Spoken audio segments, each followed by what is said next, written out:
I think one thing that, at least at Howler, that we embrace is this, and it harks back to our tagline of heed the call, which is like, man, if you have the like a desire to go do this, then you need to go do it. Rick, welcome to the pod, man. All Thank packed you. up. I'm glad you're here. Seriously. Thanks for having me. It's a treat to be here. Yeah. This is an outdoor podcast, and so I guess first, tell us a little bit about how the outdoors was introduced to you, and maybe how that is. This is a long answer probably, but how that's carried you into your professional career today. I probably, like a lot of people, started really young, and it was really just my mom's family had a pretty neat ranch that was an hour south of Dallas that we got to go to all the time growing up. So Texas. Cool.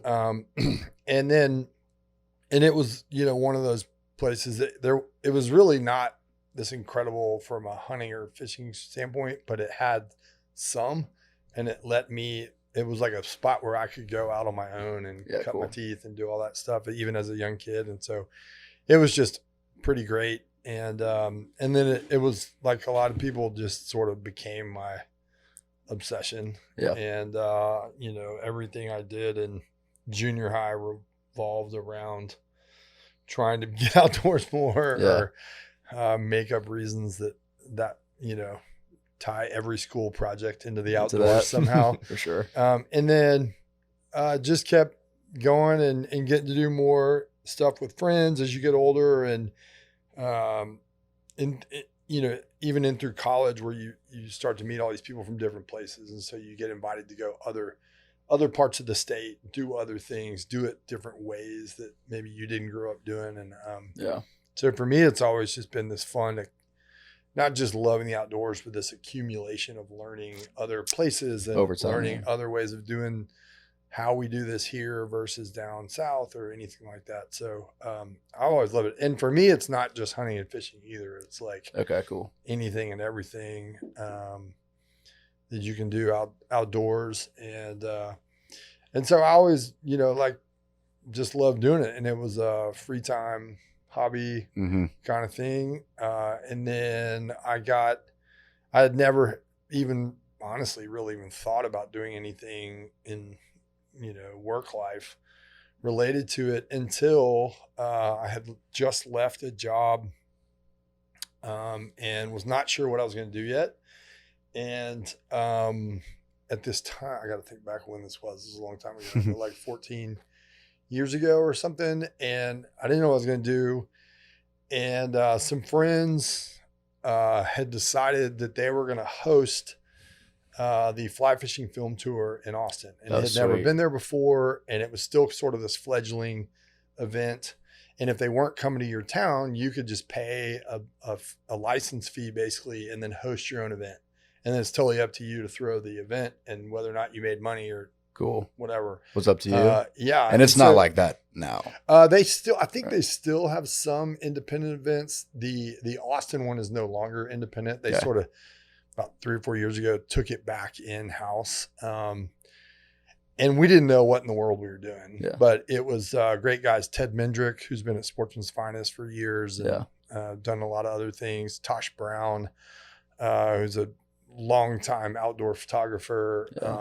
And then Banning Collins, who has been in the industry for a long time and is now one of our reps at Howler Brothers. And then my god sister, Christine Johnson Warren, and she was the one that kind of wrote me in, and then I fell in with all these guys, and it started off as just like a project. Yeah. And then just having fun too.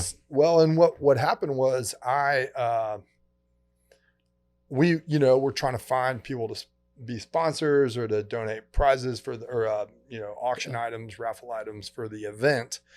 And Yeti was this fledgling company at the time, and I didn't even have one. My buddies had one, and I didn't, And so I just reached out. I had a connection to them, and I reached out and asked them to sponsor the event, and they said yes. And I took them to lunch to say thank you for donating a cooler and all that. And then the conversation just kind of snowballed into, well, how are y'all doing this? And why do you do that?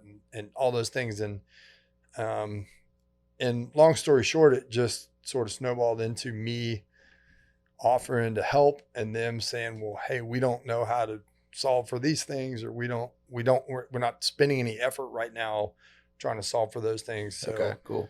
I started doing some contract work for Yeti, and then it Sweet. just really grew from there. But at that time they only had 8 employees and they were all sharing one Gmail account. Man, so what year was that? That's what I'm trying. I can't remember exactly. I could look it up on my That's phone. But man, it's that's probably wild. Yeah. So just remember. Okay. Well, I mean, that's got to a great start comment. somewhere. That's an awesome comment because and at that time they were sharing a warehouse. Yeah. There wasn't even like a demising wall. Like it was literally, we have this zone. Here's a piece of tape, and y'all have that zone over there. And they had crammed little office in there. Yeah. And this terrible, not even conference table, just a round table they used for meetings and stuff. But it was like so wobbly. Every time you put your elbows on it, like all the stuff would slide to you. But that's a great example of like, it did start there and it did just totally explode. And now it's this giant behemoth we all know. Behemoth, yeah. You gotta start somewhere. Yeah. Yeah. That's awesome. Yeah, that is awesome. And so fast forward a little bit maybe into how you got started Howler Bros and when they brought you on. Similar vibe, I would have guess, imagine. Kind of sort of a mutual. I had never met the 2 founders, Chase Hurd and Andy Stepanian, and a mutual friend introduced me, Chase and me, and said, hey, let's all go grab lunch. And it was like a week or 2 after they launched the website. Nice. And so they were brand spanking new. Yeah. And so we went out to lunch, and I hadn't even heard of it, but I instantly started checking them out, and I was like, man, this is really cool. And Chase and I just completely hit it off and became fast friends. And it was, Chase is, and Andy too, but really just some of the most insanely talented, creative people I've ever come across. And he was a painter and an architect and all this stuff prior, but he had never sold any products or made any products. And so he really was self-taught in a lot of ways, but it's really authentic. He was like, well, hey, I don't know how to do this. And so we would, how do you do this? Or how do you find sales reps? Or how do you do that? Yeah. And so we were having beers like once a month and kind of talking shop and kind of helping more as a buddy than anything. And that kind of snowballed too. And so over time, and eventually I decided I was going to leave Yeti, and we tried to make it work. It wasn't quite right. And then a few months down the road, it made it happen. And now it's been 9 years. Awesome. Yeah. Man, talk about your experience so far with that and maybe how Howler's pursuit of just experience and adventure has aligned with yours. Yeah. Throughout the years. Well, man, the company is like going on 12 years now, and for the 9+ that I've been there, it's been an incredible ride and super fun, and all the challenges that come with growing any business. And to be fair, like I had never done apparel before. I didn't know what I was getting into. But it's been great, and we've been really fortunate to have a lot of great people involved. Yeah. And it's fun, So like if you have to sell something or ship something or talk about stuff, I mean, it's like everything we talk about is pretty damn fun. Yeah. So it's not really that part is not difficult. Yeah. And so we've just been able to, keep stacking stuff up, and just like any business, you try to make it better than yesterday. Yeah. Add and grow. And so, and we, don't get me wrong, we still have a long ways to go, and there's a lot of stuff that we're always tackling or battling. But it's a lot of fun, and we have a great group of people, and It could be a lot worse. Could be. Yeah. Could be. One of the things I love about y'all's brand, I mean, the authenticity story, you know, and Yeah. like Chase and Andy, you know, spending time surfing down in Central America and having these design ideas, and how do we like create stuff we want to wear that blends this, you know, life that we love. But even within y'all's ambassador lists and these photos and videos and all these things, these are just dudes living their life and doing cool stuff. You know, it's not, you don't have, I mean, this is a dumb example, but there's not like The Rock or, you know, Tom Brady or some person. It's like this big figure. It's these people that authentically love what they're doing. You know, Nate with his surf shop, and Oliver in his lodge and just loving fishing, and it kind of goes on. And I think that just speaks to the core of who you guys are. And then certainly I, you know, see you guys like in these places doing these photo shoots, and I'm like, that doesn't suck. Like having to go to this place and hang out with a bunch of great dudes. Yeah. Well, and take some pictures and cheers and beers. Those trips are a lot of fun. Yeah. But you know, to your earlier comment, like the authenticity thing, and now I ironically that word gets abused a lot. But for us, for Howler, it's always been, you know, sort of forward in how we look at stuff. And it was never about like trying to go to this extreme and make like high art fashion, but it was also not, you know, very much trying to be authentic to who they were and who we are, and the stuff we like to do, and the fact that in a given day or a given trip, you want to do all this stuff. Yeah. And we don't really live in a silo. And so it's like, I want to be able to do all this stuff in one day, which has a lot to like, that really gets into how what we make. And, but those guys really set the tone on all that. And we have a pretty high bar for ourselves as far as like what we allow to go out the door from a product standpoint, but also like any sort of messaging or content. And that has to feel authentic to what we've defined as Howler. Yeah. And so I think they really deserve the credit for saying this is a priority for us as a business and a team, and therefore we're going to make sure that everything here forward adheres to that, or you know, that goes through that checklist and fits the personality. So I give them all the credit, really. And so, and honestly, it makes life easier because then you have this framework to go by. Some guidelines. Even if the bar is higher on what you need to go do or deliver. Yeah. But and then, you know, we like all these fun, exotic places and doing fun stuff. And so the shoots are fun. Yeah. Do y'all end up on some of these shoots or with some of these guides and other folks?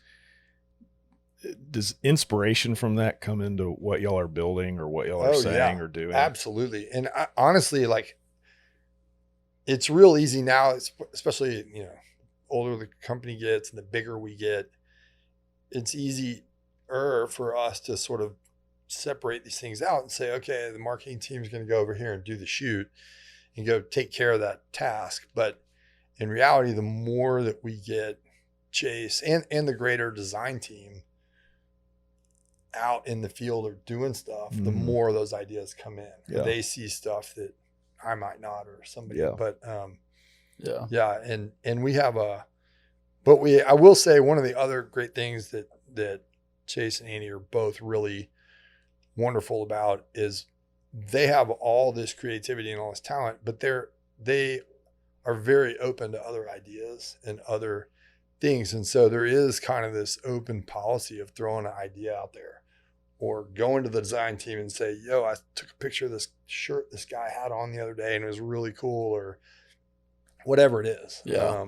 Could be, you know, you went on a trip and saw this pattern or anything, but, that comes with just being creative, I think. Yeah. You know, you talked about I'm sure there's been a lot of bad ideas. Maybe. Oh man, we have plenty of bad ideas. Yeah. That's funny. I have this kind of long running joke that I always sit. My desk is pretty close to Chase's, and I can lean over and go, "Hey man, what about this idea?" Tell him, and he's super polite. He'll kind of go, "Oh yeah, that's an idea. Okay." And kind of like go back to what he's doing. And I'm like, yeah, he probably just threw that one. Just hit delete on that last comment. I was thinking Baby Shark's real popular right now. Every once in a while he'll go, and kind of like tilt his head, and you're like, oh, maybe he liked that one. Yeah. You're like, I got him. And you know what? The other thing too is like, sometimes it takes a while for those ideas to sort of take shape. And I'll throw something out, and then, or anybody really, but we can throw out an idea, and then it's like, you go along with your day or your month or whatever, and then all of a sudden we come to look at the new ideas for the next season. It's like, oh my God, that was that thing I said. Yeah. Like there it so is. You can see it every once in a while. There's some great ones. Yeah, that come through. But travel, back to your comment, travel definitely is one of those things that I think is always bringing up new ideas or inspiring new things, and so totally worth doing, and it's fun. You said something about like trying to get designers out into the field and go do these things. And I feel like for me today and in the last, however many months, that me personally getting away from work and going to do the things that I love becomes more of a struggle. Yeah. Just because you have all these tasks. And you're like, totally. well, I could go do that, but I'll be backed up or this thing doesn't happen. Yeah. How do you personally, make sure that you're still doing the things that you love to do? Good question. Me personally, I don't know that I have a good answer for that. I think it's just make it a priority. I think one thing that, at least at Howler, that we embrace is this, and it harks back to our tagline of heed the call, which is like, man, if you have a desire to go do this, then you need to go do it. Yeah. And you need to put it on the calendar and make time for it and work around it. I know for the design team, they've really adopted this process of scheduling design time, and that's not necessarily creative inspiration time. It's more like execution, and banging out, I've had these 10 ideas. Now I need to put them on paper. And so blocking off time on your calendar that this is like a do not disturb zone. I'm taking no meetings during this time. But that, that doesn't replace time outside or ideas in the field. And you can do a ton of research but I think being out doing the relevant activities and things like travel, where you're exposed to new things and new people and all this stuff all the time. I mean, that's like where I think a lot of this comes from. Yeah. And so for you, I would be like, part of your job is you need to be out and doing stuff. Yeah. It doesn't have to be every day. Yeah. But, making sure that because part of that is like, you can design everything you want on a computer screen, but until you get in the field and you could put it in the back of your truck in the parking lot, and that's fine. But then when you get out there, you're like, oh, I wish that was a little different. Or, what if we had this, like the step, or those sort of things that you're like, man, this would make it better if we had this attachment. That kind of stuff. Yeah. Sort of brought on by need and all that. So yeah, you got to do it. There's this concept I've been interested in. It's that like people, and this is not an original thought, I saw it somewhere, but that people are scared of being bored these days. It's kind of the first thing that you do when you're not doing anything is just like pick up your phone, right? So you're instantly not bored anymore. But I think that being outside is great for that, because you're bored sometimes, and what comes from that is like real thoughts of like, oh, maybe I can, like if thinking about me as a kid, like, oh, maybe I can go build this stick bridge, or I can go do this. Just creativity kind of flows when you're bored, and people aren't bored anymore. Yeah, that's true. Yeah, that's a really good comment. I think especially with kids. Yeah, that's like my struggle with my kids. Like the great thing about being a kid is like when you get bored and you only have these things at your disposal at your fingertips. So you're like, I mean, that's where you make up all the dumb games, Yeah, you know, or the quirky, funny things that you end up loving for years later is when it's all sort of born out of that. I mean, I totally agree with that. Yeah. And I think as adults, we like almost should figure out a time. And you could say it's like, oh, it's like my no phone time, or I'm gonna sit here and read a book or whatever. And that's all great. But but even bored, that, like leaving your phone at home and going for a walk, Right. you know, I mean, even when you go for a walk or like a jog, and the natural thing nowadays is to put your headphones in and like, oh, heaven forbid I don't have music for, you know, or listen to a beautiful podcast like this while I'm on my jog. But, you know, we hope you're enjoying this podcast. Something is like just to go. Yeah. And you end up observing so much stuff. Yeah.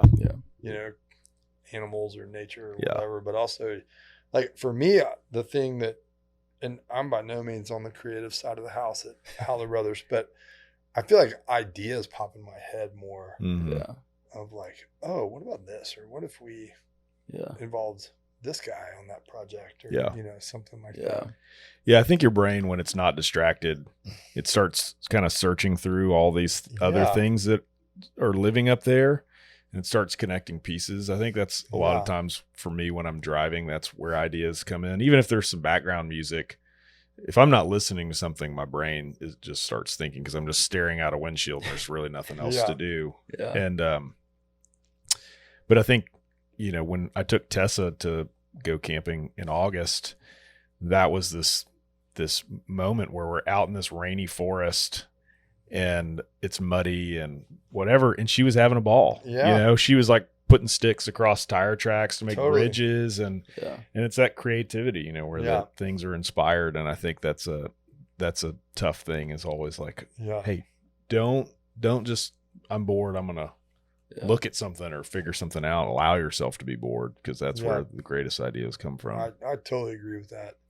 And I think in some way, well, it's like they say all the best food comes from out of like places or cultures or people like out of poverty almost. Like that's where all the creativity, and that's all they're focused all on. the ingredient discovery of ingredients and utilization of ingredients, like that's where it all comes from. And even more zoomed out, that, you know, suffering is a gift, and that goes on a lot of ways. But I think boredom is probably in some way like maybe related to that. That it's like almost, it feels like this negative thing or this forced thing, but in reality it's opening up this huge door to find new stuff, or observe new things, or, you know. Think about like deep thoughts for the day. We're going down for sure. It's like early man just sitting on a rock, like try to figure out, well, got to figure out how to go kill that antelope right there, and that's about all I'm thinking about. No kidding.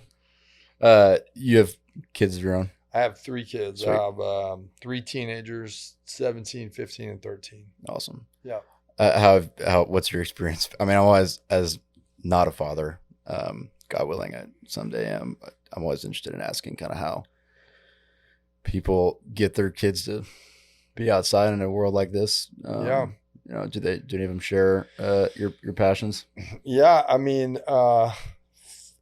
my knee-jerk reaction is not nearly enough, and not nearly as often as I would like to. And but as much as I can, and I think we always try to bake no matter what, like our trip or thing is, or where we're going. It's like, how do you bake in some things that are outside?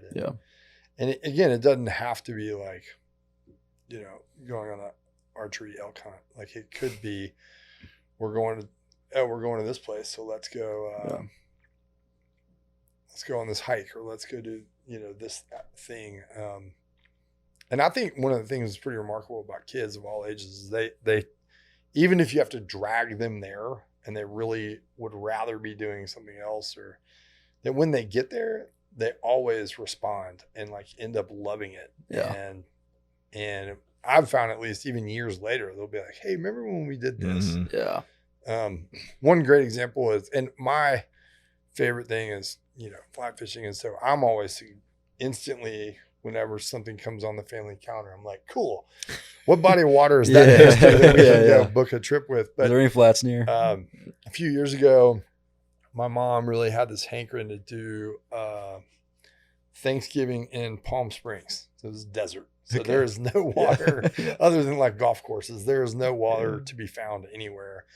And so I was a little bit like, oh man, I don't know. I'm kind of out of my, my playbook isn't functioning very well right now. But my brother-in-law had just done some climbing, and he found these local guides, and we did a pretty awesome day with all our kids of like guided climbing, and it was really fun, man. And the kids loved it, and they loved, harnessing up and climbing and all that That's stuff. awesome. And we, and no phones, no nothing.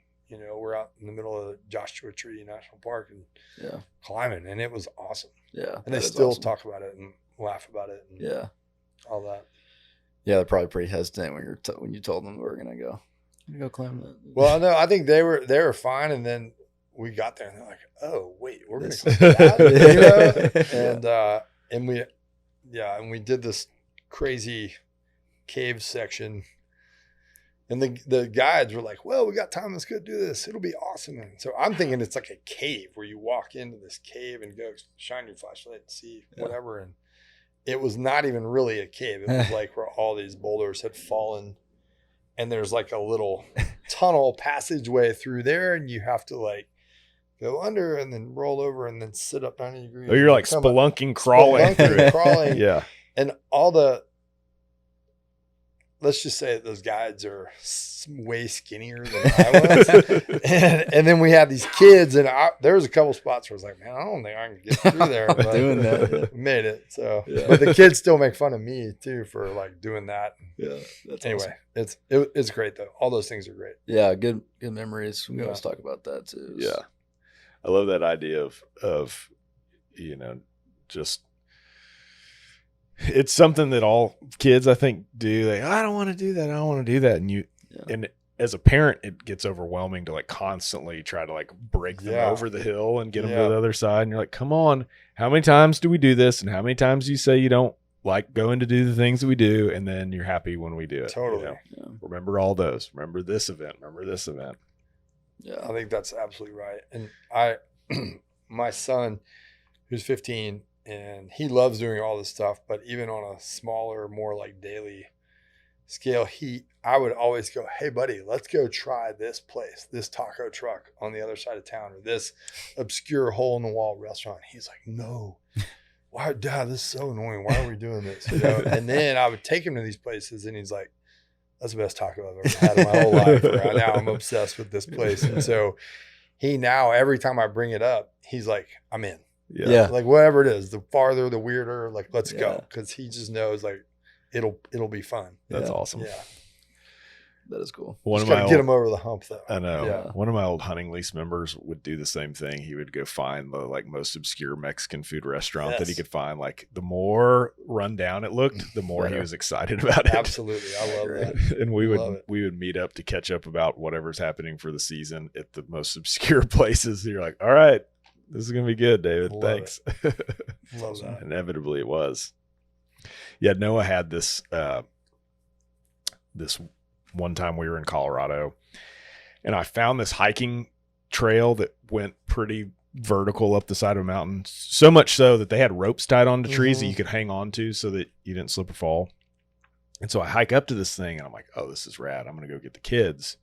And I go back and I'm like, we're going on a hike and whatever. So we ride our bikes there, and then we hike this thing up. And the kids are like, you're going to kill us. We're going to fall off this mountain and we're going to die. And they're like all very nervous and shaky the whole way up. I'm like, just hang on to the rope. You're going to be fine. Pay attention to what you're doing. Yeah. And so we get to the top, and Noah's like, I'm done. I can't believe this. I'm not doing it anymore. There's this waterfall coming off the cliff, and I'm trying to get them to like, let's go stand underneath the waterfall. And she's like, no, I'm not doing it. I'm definitely not doing it. She just put her foot, dug her heels in. I'm done. And so Gunnison and Afton, we slide across these wet rocks and hope we don't slide off the end. But we stand, it's this incredible experience. And I go back to Noah and I said, hey, look, you've made the effort. You're 20 feet away. You can either go back down with your heels dug in and always wonder what it would have been like to stand underneath this waterfall. And maybe you're fine with it. Maybe you're not. Or you come stand underneath this waterfall with me and you have the reward for everything you just went through. And then, and in the future, you look back and you're like, I'm glad I did that. You know, you consider it fine. Yeah, right. It does it. And that's one of those things that I used to share with her when she would kind of dig in and Remember the waterfall. remember the waterfall. Love it. It was always a waterfall. And Love so for any parents listening, Yeah. you got to really just encourage them and walk them through I it. think that goes for us too, though. Like Sure. anytime you're pulled or sort of pushed into something that maybe you didn't want to do, or that you were like, well, I don't want to put that effort in, and then Yeah. you end up doing it, then you're like, oh yeah, that was great. I'm Yeah, so glad I glad we did that. Yeah. Yeah. I'd probably oversaid this, but that was really the inspiration for PAKMULE, was that I found on a Friday, I was totally worn out and exhausted. I was like, man, it's going to be such a pain to like try to pack all this stuff and figure out where everything goes and how do I get to it. And there was this choice. Do I stay home and like lay around on the sofa, and do I sleep in and catch up on rest and those sorts of things? Or do I leave for the weekend and go do something experiential? And I'm not going to sleep, and I'm probably going to drink too much and a bunch of other things. Right. Inevitably, when I would go do that, I'd come back way more fired up and Oh my energized Yeah. because of everything I'd done and what we experienced. And that it was almost like a high that it would carry me for a couple weeks until I was out to go do it again. Yep. And I'd find if I'd stay around and rest that, yeah, sure, I caught up on sleep, but like there was no energy, you know, there was no like drive that Yep. kept me going. There was this ad that I found in some outdoor magazine at one point. Is this little cabin in the forest, and it said, you weren't born to just pay bills and die. Yeah. And I'm like, yes, you Yes, got to remember I love that. I think too, like, and this is all sort of related, but when I'm a way happier person, better family member, better team, work employee, teammate, all that stuff. When I have those things on the calendar, Yeah. not that they always have to be on the calendar, but man, when you have these trips or these adventures or these things you are excited about on the calendar, your chin pulls up a little bit and you're Yeah. fired up, and that's the carrot, that you're just like, it has and then on the flip side, when you don't have those, you're like, oh man, I'm just like grinding away, staring at Yeah. spreadsheets all day. Yeah. and What's next? what's next? Yeah. So I've found that I'm just, and some of that could be travel, it could be whatever, but I just think that those, whatever it is for you, having those things on the calendar makes everybody happier. Yeah. and keep your chin up. Yeah. I like it. Yeah. Yeah. I'm randomly reminded of Unbranded, that film where the guys from A&M. Ben Masters. They went from Mexico to Canada. That one guy, mile left, he goes, he gets picked up. He's like, for a million reasons I can't explain to you, but I want to leave it unfinished. So that's the antithesis to what we were saying about, just push through and finish it. Yeah. Interesting though. Very interesting to me. Mm-hmm. Why he would have left it. Not done all that, Yeah, all I that don't. way. I didn't totally get that either. But Yeah. I'm like, dude, it's a 1 mile. Like, go complete this. But Yeah. whatever. Yeah. Everybody has Yeah. their reasons, I Yeah. guess, for whatever it is. Yeah, I love it.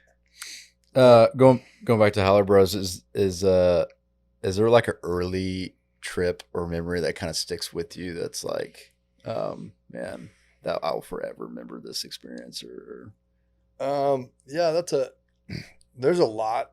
I'm and sure. We've had a lot of really fun trips, and then a lot of hairy close call experiences that are all, yeah. we were actually just laughing about it because we've sort of turned some of these into this new kind of blog series we're doing. Heed the close call. calls. Yeah. There's happened to have been several recently that are sort of precipitating that, but maybe the first one, the one that, because I think it's more of like what started a lot of it. It was not long after I had joined, and we were in this need of, we had this a bigger collection for that season or the upcoming season we were about to launch than we had ever had before. And so therefore a greater need for more photos and more content and all that stuff. Gotcha. And then also that prior to this, they had really always relied on, oh, here's this cool photographer in this place or a buddy that's going to that destination. Like, we'll give him some stuff and hope he comes back with some photos. Yeah. And it was always sort of at the, at the mercy of these outsiders as opposed to third party, as opposed to taking control and say, we're going to go do our own shoot. And so the first one that we did was down in the Yucatan, and I had been talking to all these different people, about cool people that we thought maybe would be a great fit to be a Howler ambassador and all this stuff. And there's two guys that now have been Howler ambassadors for 8 or 9 years now. Oh, wow. And I had been talking to them a ton, and they're two of my dearest friends in the world, but we had actually never met until, like, shaken hands or hung out until we met in the parking lot of the Cancun airport. Man. And that's Cameron Brown and Patrick Duke, and both those guys are still very much involved with Howler, and I love hanging out with them. And so it's just like, I don't know, that was kind of the trip that totally kicked it off and sort of paved the way for a lot of the stuff that we do today. Cool. And, yeah, That's that was awesome. a great one. Where? Oh, that was in Cancun. Yeah. Yeah, we went down and did a few things, and part in Tulum, which now sounds crazy because it's such a like Euro party DJ destination, totally. more than like an outdoors place. You gotta go farther, right? Ishkalak and and then we went further south to the Palometa Club. Nice. Which is totally remarkable on the CNCon biosphere, and great people down there. But it was great. That's awesome. Yeah. How has your pursuit of the outdoors and stuff kind of fueled your maybe conservation efforts? That's a great question. And I feel like, generally speaking, the best conservationists are people who love and enjoy those resources. And so a lot of times, fishermen will be the first people to step up and say, let's clean up this place, or let's protect this place or this fishery. And same for hunting. Conservation for me has always been something. I think my parents, especially my dad, was very, he didn't really grow up hunting. And so he got very into it, but then it became something I think that he very much appreciated and never took for granted. And so there was a lot of stuff growing up that we would, do or go, like, say, well, look, if we're going to go hunt, then we also sort of owe it to the resource to go take care of this or clean up or whatever it may be. Cool. And there was a few years, I want to say it was like maybe like a couple, 3 years when I was in junior high, when there was a particularly bad waterfowl breeding season.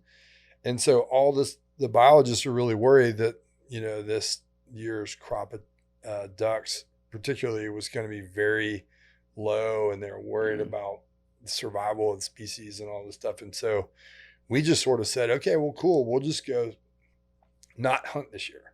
And it doesn't mean we can't go look for them or hang out or take photos, but it just means we weren't going to shoot any. Sort of as our little micro way of saying, okay, well, here, y'all can have this little safe place over here. And so that was like, I think for me, it was like a little bit set the stage. And so at Howler, there's a lot of causes that we contribute to or participate in of all different places and, different things. And we participated in different ways in doing that. For me, some of my favorite ones are the ones where you're really trying to not just solve like one thing or overcome one thing, but like set it up for long-term Gotcha. success. And so like treating the disease, not just treating the symptom. Okay. And I think those are like the best. And sometimes it takes a long time to see Yeah. results, but there's a lot of people out there doing great conservation work of all shapes and sizes. And so I in whatever calls to you, and that may be like based on where you live or the activities you like to do, but I do think everyone should have put some effort in there. Yeah. You know, Yeah, whether awesome. that's time, talent, or treasure, like you should be participating. Yeah. Cool. Yeah, I Um, agree. And I think it's good for you. It's good for everybody. Yeah. It's a great thing to do also with kids. Yeah. You That's know, right. is just tell them why this matters and why we need to protect or Yeah. why we're putting this fish back. Yeah, and I think when you get them outside, they appreciate those Yeah. things. They're less. I use this example a lot, but they're less worried about the honeybee that's landing on them because Yeah. they know it's not trying to sting them. It's Totally. just like taking a rest or it's looking for pollen. Yeah. You know, it's not like flying around trying to sting folks. Which honeybees are a thing right now, I think. Anyway, so that's kind of its own deal. Always, man, save the bees. Anything fun on the horizon with Man. Howler, and then what's your next trip? What's your next fun thing you're doing? Both great questions. Howler, we have a lot of things brewing right now. We have some fun collabs coming out that I'm really excited about. And then a really fun event we have a great event in a couple weeks in Mexico that we're a big part of. It's called the Mexi Log Fest. Logger? Mexi Log Fest. Log, sort of a nickname for a longboard. Oh, surfboard, nice. You know? Nice. Yeah, yeah. That one of our ambassadors and a dear friend of mine, Israel Preciado, has put that on for several years, and it's just an incredible event. It is a competition, but it's actually more of like a little mini festival for the longboarding community. Nice. And so you get people from, I don't know, probably 40 countries or something that show up, and it's just an incredible thing. And it's not a big flashy thing. It's way more like, I always sort of equate it to a destination wedding. And you can show up knowing only a handful of the people there, but by the time you leave, you feel like you're buddies with everybody. Yeah. It's just remarkable. So that's coming up. And then we have some other cool collaborations and events coming in the coming few months. And then personally, I get to go to some of these, which is pretty fun, including Mexi Log Fest, which I love. And so that's always great. But then we've got some things we're working on, like some trips that we're trying to piece together. Summer stuff. Summer stuff that should be great. And I don't know, I get excited about summertime too. 'Cause it's like, it sounds silly, but even with 3 teenagers, just knowing even if they have other activities, knowing that they don't have school and we can go, on a whim, like go do something is such a fun, sort of freedom, and like, it makes you think about summer the same way you do when you're a kid. Yeah. Yeah. Wow, that's interesting. Yeah. Especially with that countdown happening with those 17-year-olds, man. you're like, they're going to slowly start losing those summers, and you have that. Well, it's funny is my Andy Spanian of Howler, like he brought this up a couple of years ago. He's like, with his older daughter who's now in college, he's like, we only have, whatever X many vacation slots remaining before she goes to college. It's not that you can't hang out with them afterwards, but like the countdown is on. And so I turned around and told that to my wife, Sarah, and we were like, oh crap, we're in the same boat. So we've really tried to put some things in on the calendar because of that, or precipitated by that. And so it's been fun to do that. But yes, we're definitely in the throes of like, the tail end of high school and going off to college. And all the things involved with that. What a time. So many things. What a time. And it's even weirder because I still sort of think of myself as 24, fresh out of college. And so it feels extra weird, but it's all good. That's awesome.